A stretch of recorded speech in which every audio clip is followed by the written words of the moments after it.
Hello बच्चों, let's see the question. A body of mass 2 kilogram free to travel in x direction subjected to force directed in the positive x direction. What is the that is where is the position is shown on the graph. The force does 9.0 joule on the body as it moved from 0 to 5 meter. What is the value of F at x equal to 1 meter?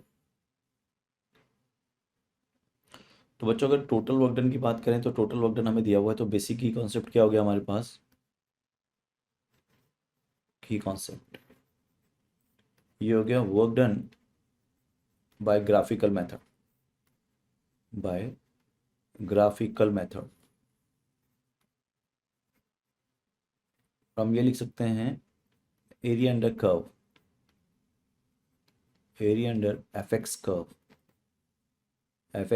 Curve gives the work.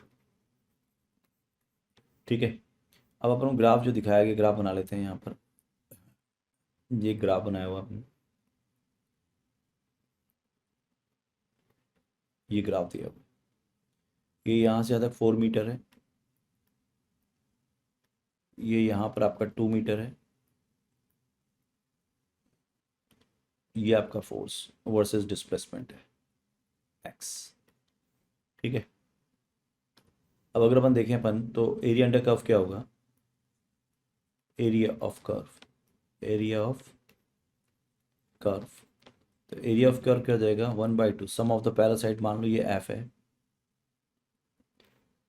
ठीक है, यहाँ पर F मान लेते हैं हम, और ये यहाँ से आता कितना हो गया आपका 2 और 4, तो ये हो गया 2 + 4 sum of the parallel into F, and that is equal to what 9 joule given.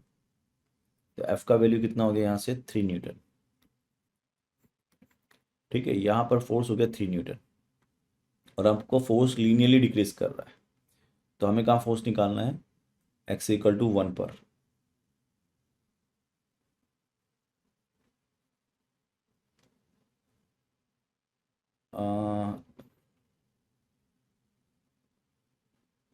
बच्चों 5 तक मूव कर रही है, 5 तक बोल रहा है, लेकिन 5 पे तो फोर्स 0 हो चुका है, 4 पे फोर्स 0 हो गया इनफैक्ट.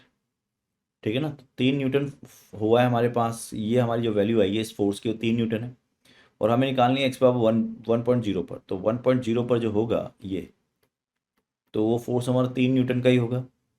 तो final answer is 3 Newton, and the right answer of the question is second, and I hope you understood it. Best of luck.